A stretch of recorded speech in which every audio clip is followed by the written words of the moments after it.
निशंक होई रे मना, निर्भय होई रे मना.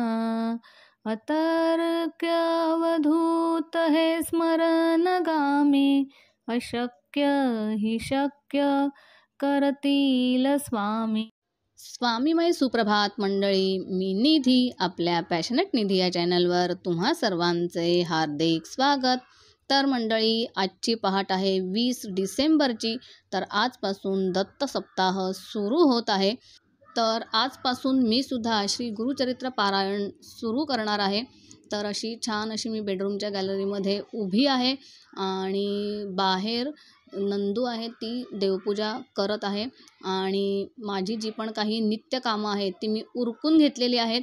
आणि देवपूजेसाठी मस्त अशी आमच्या बागेमध्ये छान छान फुलं आलेली आहेत. तर आता ती मी वेचून घेते, तोपर्यंत नंदूची देवपूजा होईलच. आणि त्याच्यानंतर मग ती फुलं आम्ही वाहणार आहोत. तर अशी घरच्या बागेतली फुलं आपल्या देवांना घालायला किती छान वाटतं की नाही. अशी मस्त छान छान फ्रेश फ्रेश ताजी ताजी फुलं.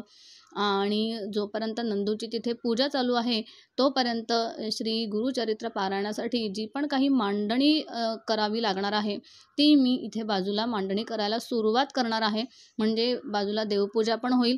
त्याची देवपूजा झाल्यानंतर जी पण काही माझी देवपूजा आहे, माझी नित्यसेवा आहे, नित्य नामस्मरण आहे, ते सगळं मी आधी करून घेणार आहे. आणि त्याच्यानंतरच गुरुचरित्र पारायणाला आजपासून मी सुरुवात करणार आहे. तर तोपर्यंत आज पहिलाच दिवस असल्यामुळे ती दत्त महाराजांची किंवा स्वामी समर्थ महाराजांची जी पण काही पूजेची मांडणी आहे ती मी आधी करून घेणार आहे. आणि तुम्हाला पण मी दाखवते की मी ही मांडणी कशा पद्धतीने करणार आहे, कशा पद्धतीने करते आहे. म्हणजे तुम्हालासुद्धा थोडीशी कल्पना येईल की कशा पद्धतीने ही मांडणी करायची आहे. तर चला आपण बाहेर जाऊयात. आणि छान असं जास्वंदीचं फूल माझ्या बागेत आलेलं आहे. इतकं सुंदर वाटतं ना. मी उठल्या ना आधी मी माझ्या बागेमध्ये येते, मस्त झाडांमध्ये असा छान असा मोकळा श्वास घेते, छान छान अशी फुलं बघते. कारण आपण जी पण काही रोज मेहनत करतो, झाडांना पाणी घालतो, त्याच्यामुळे ते आपल्याला असं छान असं छोटंसं गिफ्ट देतात. ते इतकं बघून सुंदर वाटतं की नाही. तर आता त्याच्यानंतर ही बघा, ही मस्त अशी फुलं मी इथे वेचलेली आहेत. त्याचप्रमाणे आणखीन एक महत्त्वाची गोष्ट म्हणजे या गॅलरीमध्ये आणि गॅलरीतून आतमध्ये अगदी बेडरूममध्ये सुद्धा ना छान असं सूर्यदेवाचं किरण पडतं आणि इतकं सुंदर वाटतं की नाही. हे बघा, आता तुम्हाला मी दाखवते. इतकं सुंदर आधी कोवळं ऊन पडतं, त्याच्यानंतर मस्त अशी छान अशी सूर्याची किरणंसुद्धा येतात. हे बघा, असं मस्त त्याची सावली दिसते.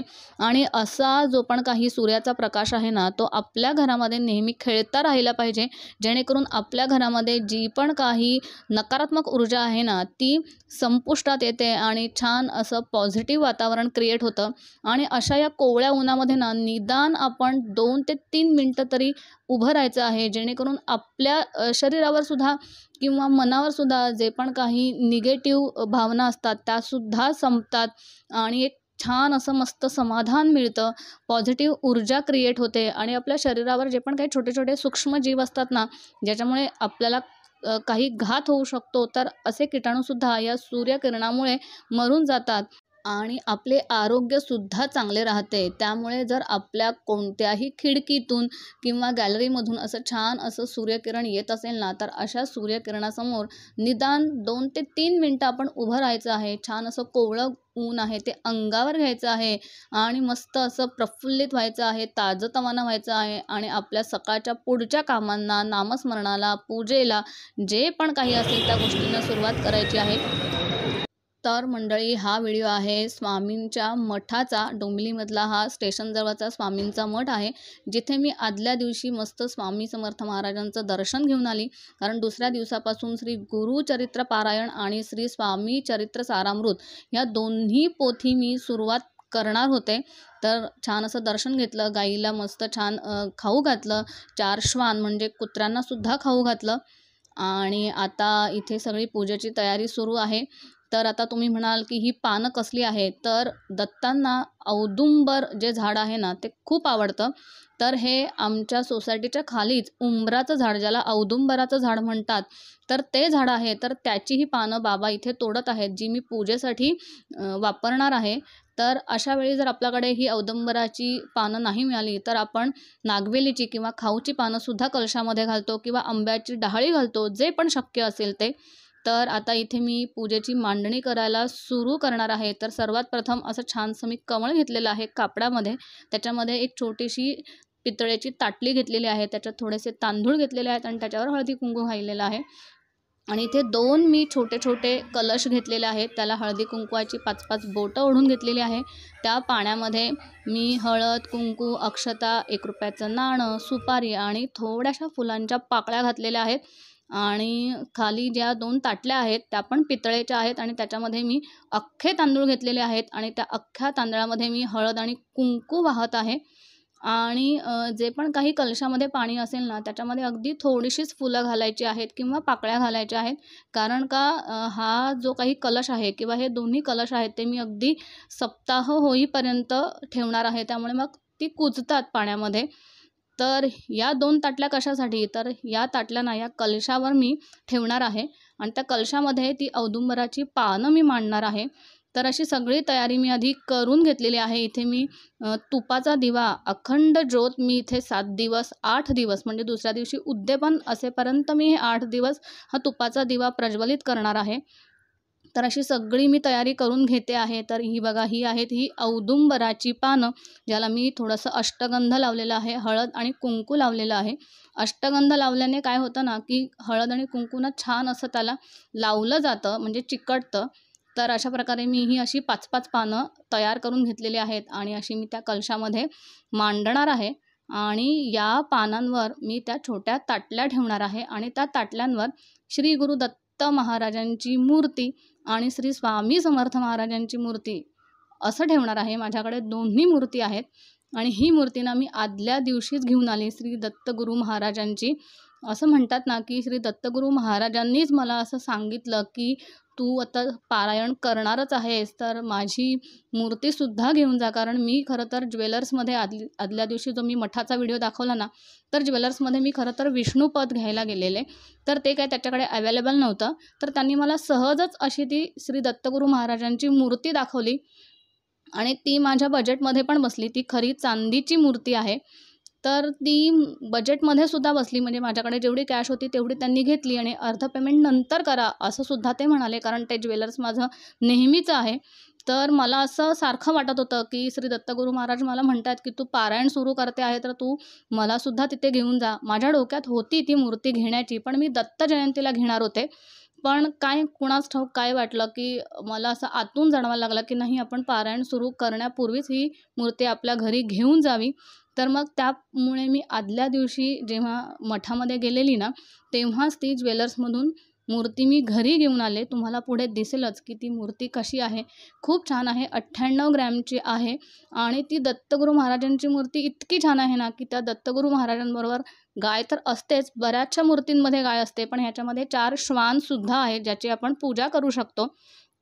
तर असं छान असं जे पण काही मांडणी आहे, ती माझी करून झालेली आहे. आणि नंदूची जी देवपूजा चालू होती ना, तर त्याच्यामध्ये त्यांनी सगळं देव्हारा वगैरे पुसला.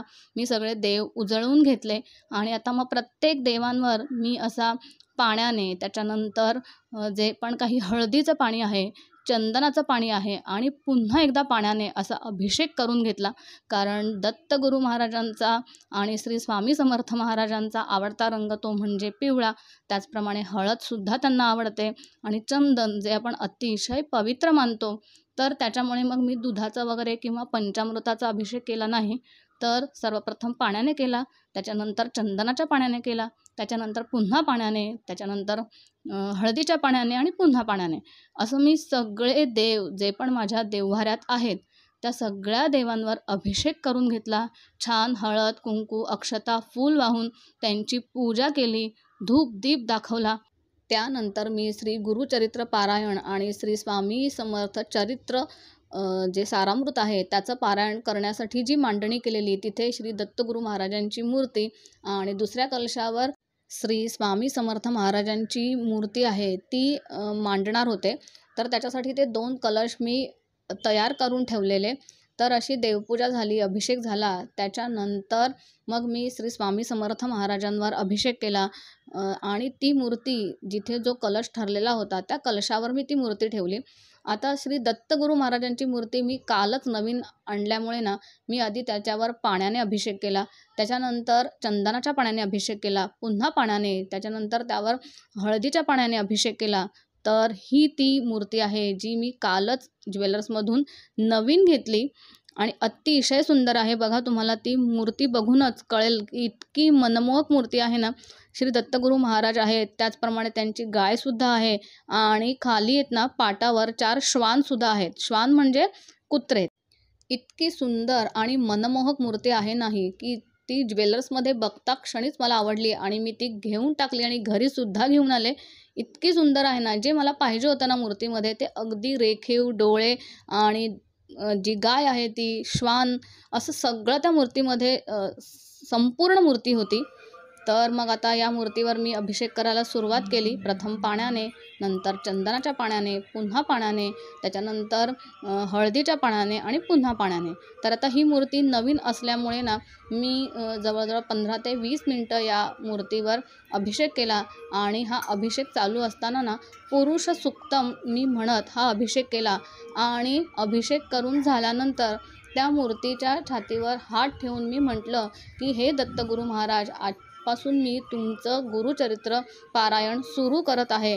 तर तुम्हीसुद्धा माझ्यावर अशीच कृपा दाखवा आणि या मूर्ती रूपात माझ्यावर कृपा करावी, माझ्या कुटुंबियांवर कृपा करावी आणि अशा प्रकारे मी या मूर्तीची स्थापना केली. तर आता तिकडे जो डाव्या हाताला जो कलश मांडलेला होता, जो मी मगाशी तुम्हाला दाखवला पूजा मांडणी करतानाचा, तर त्या डाव्या कलशावर मी ही श्री गुरु दत्त महाराजांची मूर्ती मांडली आणि छान अशी पूजा केली. श्री दत्तगुरू महाराजांना आणि श्री स्वामी समर्थ महाराजांना छान असा अष्टगंधाचा टिळा, चंदनाचा टिळा, कुंकवाचा टिळा, त्याचप्रमाणे त्यांच्या पायावर हळद, कुंकू, अक्षता, फूल वाहून त्यांची पूजा केली आणि मस्त असं धूप दीप लावून छान अशी पूजा माझी संपन्न झाली आणि इतकं प्रसन्न वाटत होतं ना. तर ही सगळी पूजा झाल्यानंतर माझं जे पण काही नित्य नामस्मरण आहे, तर देवपूजा करून घेतलेली तुम्हाला मगाशी दाखवलीच. आता जी मांडणी केलेली तीसुद्धा पूजा झालेली आहे आणि त्याच्यानंतर इथे देवांना खडीसाखरेचा नैवेद्य दाखवलेला आहे आणि जे माझं रोजचं नित्य सेवा आहे, नित्य नामस्मरण आहे, तर ते सुद्धा मी करून घेतलं. तर इकडे जी मांडणी केलेली आहे ना, तिथेसुद्धा मी वेगळा असा खडीसाखरेचा नैवेद्य दाखवलेला आहे आणि छान असं देवांना प्यायला पाणी ठेवलेलं आहे आणि अशी मस्त सागर संगीत माझी षोडशोपचारे ही पूजा इथे संपन्न झालेली आहे. खूप प्रसन्न वाटतं. घरामध्ये अशी छान पूजा झाली ना, की एक छान सकारात्मक वातावरण निर्माण होतं. थोडासा वेळ होतो, पण पहिलाच दिवस होता पारायण सुरू करण्याचा, त्याच्यामुळे मी छान अशी व्यवस्थित पूजा केली, धूप दीप दाखवला आणि घरातलं वातावरण अगदी सकारात्मक केलं. घरामध्ये अगदी गोमूत्र वगैरे सगळं मी पूजेच्या आधी शिंपडून घेतलेलं आणि सुंदर अशी मनापासून जशी माझी इच्छा होती तशी व्यवस्थित पूजा झाली आणि त्याच्यानंतरच मी पारायण करायला सुरुवात केली.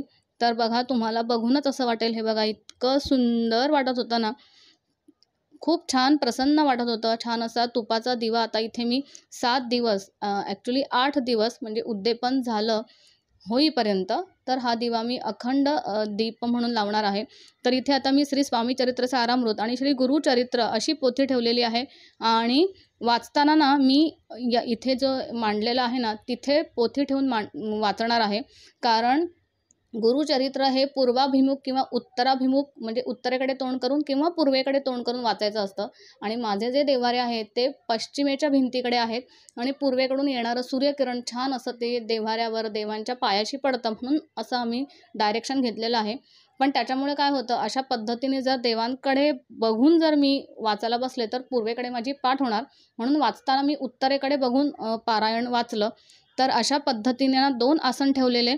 तर माझं आसन तुम्हाला तिरकं दिसत असेल, कारण मी अशी तिरक्या पद्धतीने, दरवाजा माझा उत्तर मुखी आहे, त्यामुळे तिकडे तोंड करून मी हे पारायण करायला बसणार होते. आणि बाजूला पिवळ्या रंगाचं दत्त महाराजांसाठी मी तिथे आसन ठेवलेलं, जे पारायण करताना ठेवायचं असतं. आणि 8ही दिवसांमध्ये, म्हणजे खरं तर 7ही दिवसांमध्ये 1 दिवस तरी श्री दत्तगुरू महाराज आपलं पारायण ऐकायला नक्की येतात. तर हा आहे माझा दरवाजा, मेन डोअर, आणि तिथून हे असा देव्हारा आहे जो पश्चिम दिशेला आहे. तर अशा प्रकारे सगळी व्यवस्थित अशी माझी मांडणी झाली, सगळी तयारी झाली. आणि इथे हे आहे श्री गुरुचरित्र, आणि हे श्री गुरुचरित्र आता इथे मी प्रारंभ करणार आहे. आणि मी इथे जिथे बसणार आहे वाचायला, तिथे त्याच्यावर मी मांडलेलं आहे. आणि या श्री गुरुचरित्र पारायणाच्या ग्रंथामध्ये छान असा आधी श्री दत्तगुरू महाराजांचा त्यांनी फोटो ठेवलेला होता.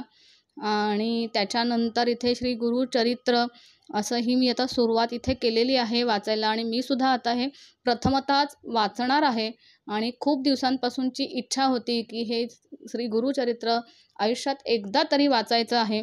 या पारायणाला सुरुवात करण्यापूर्वी मनात एक खूप भीती होती की हे पारायण कसं होईल, एक टेन्शन होतं.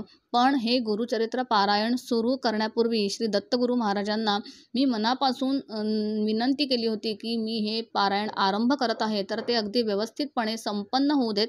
तर हे आहे श्री दत्तावतार, श्रीपाद वल्लभ, भगवान श्री दत्तात्रेय आणि श्री नरसिंह सरस्वती, असे ते पुस्तकांची एक एक पानं, म्हणजे ग्रंथाचं एक एक पान मी उलगडत होते. आणि या आहेत निर्गुण पादुका. श्री क्षेत्र गाणगापूरमध्ये आम्ही लास्ट इयर गेलो होतो ना, तर तिथे या पादुका निर्गुण क्षेत्र म्हणून आहे. त्याच्यानंतर हे आहेत महासिद्ध श्री दत्तात्रयांचं यंत्र, तर त्या ग्रंथामध्ये ते यंत्र आहे. आणि ओम द्राम दत्तात्रेयाय नमः. जर आपल्याला नित्य दत्तात्रयांची सेवा करायची असेल तर हा एक 108 मण्यांचा जो पण काही जप आहे तो नित्य नियमाने केला ना तरीसुद्धा आपल्याला फलश्रुती मिळते. तर अशी एक एक पानं मी उलगडत होती. तर इकडे या ग्रंथाचं सगळं वैशिष्ट्य दिलेलं आहे. त्या ग्रंथामध्ये काय काय आहेत, काय नियमावली आहे, कोणते नियम आपल्याला पाळायचे आहेत, प्रत्येक दिवशी किती अध्याय वाचायचे आहेत, असं सगळं या ग्रंथामध्ये ना व्यवस्थितपणे नमूद केलं होतं. तर हा ग्रंथ जसा आपण एक एक पान उलगडत जाऊ ना, तसं तसं आपल्याला सगळ्या गोष्टींची माहिती होतच जाणार आहे आणि होते. जर आपल्याला काही माहीत नसेल ना, तर हा ग्रंथ उलगडून बघायचा. तर ह्याच्यामध्ये प्रत्येक अध्यायाची फलश्रुती काय आहे, की पहिला अध्याय वाचल्यामुळे काय आपल्याला प्राप्त होतं, काय लाभ होतो, हे सगळं ह्याच्यामध्ये नमूद केलेलं आहे. त्याच्यानंतर प्रत्येक दिवशी, म्हणजे 3 दिवसाचं पारायण असेल, 7 दिवसाचं पारायण असेल, तर प्रत्येक दिवशी किती अध्याय वाचायचे हे अगदी स्पष्टपणे लिहून दिलेलं आहे. खूप छान अशी माहिती या ग्रंथाच्या सुरुवातीच्या पानांवर दिलेली आहे. कोणकोणते नियम आपल्याला पाळायचे आहेत पारायण करतेवेळी, त्याचप्रमाणे पारायण वाचताना कोणकोणते नियम आपल्याला पाळायचे आहेत, अशी सगळी इत्थंभूत माहिती या ग्रंथाच्या सुरुवातीच्या पानांवर दिलेली आहे. आणि अशी सगळी माहिती वाचत वाचत मला माहिती होती, थोडीशी मी माहिती करून घेतलेली, तरीसुद्धा या ग्रंथामध्ये कोणती माहिती दिलेली आहे तीसुद्धा माहिती मी व्यवस्थितपणे पुन्हा एकदा वाचली. आणि इथे बघा असं प्रत्येक अध्याय, प्रत्येक दिवशी किती किती अध्याय वाचायचे हे सुद्धा दिलेलं आहे. तर असं सगळं वाचून झाल्यानंतर मी माझ्या पारायणाला आरंभ केला. तर हे जे मी पारायण वाचत होते ना, तर ते ओरिजिनल पारायण आहे, जे श्री क्षेत्र गाणगापूरमधून मी घेऊन आलेले. ह्याच्यामध्ये संक्षिप्त रूपसुद्धा मिळतं किंवा दिंडोरी प्रणीतसुद्धा हे गुरुचरित्र मिळतं. पण माझ्याकडे हे ओरिजिनल होतं, तर मी ओरिजिनलच पारायण करायला सुरुवात केलेली. माझी प्रथमच वेळ होती. पण खूप छान अशी सुरुवात झाली आणि मनामध्ये भीती पण होती आणि एक्साइटमेंट पण होती, की आता आपण श्री दत्तगुरू महाराजांचं पारायण सुरू करणार आहोत. आणि एक म्हणतो ना आतुरता होती, उत्कंठा होती, की आता हे सुरू करायचं आहे आणि श्री दत्तगुरू महाराज माझ्या बाजूला बसलेले आहेत, असं समजून मी या श्री गुरुचरित्र पारायणाला सुरुवात केलेली आहे. तर बघा इथे आता श्री गुरुचरित्र पारायण माझं सुरू झालेलं आहे. तेथे नमोनी जावे विश्वनाथ भुवनी, मग निघावे पूजोनी भवानी शंकर पूजावे, जावे मुक्ती मंटपासी नमोनी निघावे, संतोषी धुंडीराजे पूजेसी पुनरपी जावे पर्यसा, आहुती यावे महाद्वारा विश्वेश्वर. तर हे श्री गुरुचरित्र वाचायला बसताना मी साडी घातलेली होती आणि माझ्याकडे फार जुन्या जुन्या साड्या होत्या. त्याच्यामुळे मी कॉटनची अगदी नवी कोरी साडी घेऊन आलेले आणि ती घातली आणि मस्त घ्यायचीच होती साडी, त्याच्यामुळे मग मी पिवळ्या रंगाची साडी घेतली आणि छान अशी पारायणाला सुरुवात केली. तर मी आधीच्या व्हिडिओमध्ये पण सांगितलेलं आहे की असं काही गरजेचं नाही आहे की नवीन कोरी साडीच घालायची आहे, पण माझ्याकडे अगदी 10-12 वर्षांपूर्वीच्या साड्या होत्या, त्याच्यामुळे मग मी घेतली. कारण माझं साडी घेणं जास्त होत नाही, मी ड्रेसेसच घालते. आणि जर आपल्याला शक्य नसेल तर आपण कॉटनचा ड्रेस घालूनसुद्धा हे पारायण करू शकतो. तर असं छान पद्धतीने माझ्या पारायणाची सांगता झाली, म्हणजे पहिला दिवस असा छान संपन्न झाला, छान अध्याय माझे झाले. आणि त्याच्यानंतर मी हे पारायण करताना ना धूप, दीप, अगरबत्ती सगळं लावलेलं होतं. धूप गेला तरी चालेल, पण अगरबत्ती आपल्याला लावून ठेवायची आहे. आणि अगरबत्ती लावताना ना शक्यतो खाली काहीतरी वाटी असेल अशा पद्धतीने लावायची. तर इथे मी सुद्धा ही वाटी लावली होती, पण तरीसुद्धा आजूबाजूला ती विभूती पडतेच. तर ती जी पण काही विभूती आहे किंवा अंगारा आहे तो व्यवस्थित एका कागदामध्ये आपण गोळा करून ठेवायचा आहे. असं 7ही दिवस करायचं आहे. आणि हा अंगारा आपण एखाद्या महत्त्वाच्या कामासाठी जाऊ, इंटरव्ह्यूसाठी जाऊ किंवा स्कूलची एक्झाम असेल, कोणतंही महत्त्वाचं काम असेल ना, तेव्हा अंगारा आपण कपाळाला लावून जायचं. आपलं काम नक्कीच होणार आहे. पण हा अंगारा कुठेही केरामध्ये टाकून द्यायचा नाही आहे. तर अशा पद्धतीने छान असं माझं जे पण काही गुरुचरित्र पारायणाची जी सुरुवात आहे, जो आरंभ आहे, तो अगदी मस्त झाला.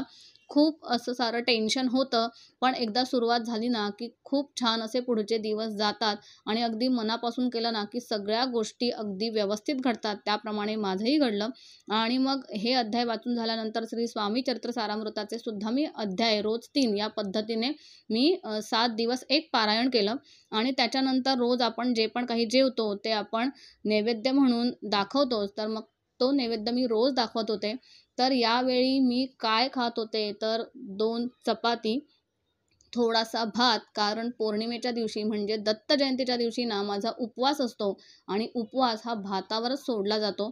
मग मी मध्येच तो 1 दिवस भात खाऊ शकत नाही. त्यामुळे मग मी पहिल्या दिवसापासूनच थोडासा भात म्हणजे अगदी 2 मूद, त्याच्यानंतर 2 चपात्या, तूप, साखर आणि थोडंसं दूध अशा पद्धतीने 7ही दिवस दोन्ही वेळी मी तेच अन्न ग्रहण करत होते. आणि हे अन्न ग्रहण करण्यापूर्वी मी प्रथम नैवेद्य दाखवत होती. नैवेद्य दाखवून झाल्यानंतर सकाळ आणि संध्याकाळ दोन्ही वेळी मी छान आरत्या करत होती. प्रथम गणपती बाप्पांची आरती, मग महालक्ष्मीची, दुर्गेवारीची आरती, त्याच्यानंतर आपली जी पण काही कुलदेवतेची आरती असेल तर ती आरती, त्याच्यानंतर शंकराची आरती, मग दत्त महाराजांची आरती, स्वामी समर्थांची आरती. आणि मग अशा पद्धतीने आरत्या करून मी आरती म्हणजे घालीन लोटांगण करून ती आरती संपन्न करायची. आणि त्याच्यानंतर मग मी जेवायला बसायची. तर जवळजवळ ही पोथी वाचायला मला 4 ते 5 तास लागायचे. काही अध्याय काही दिवशी कमी होते, तर त्या दिवशी अगदी 3.5-4 तासात सुद्धा ते संपन्न व्हायचं.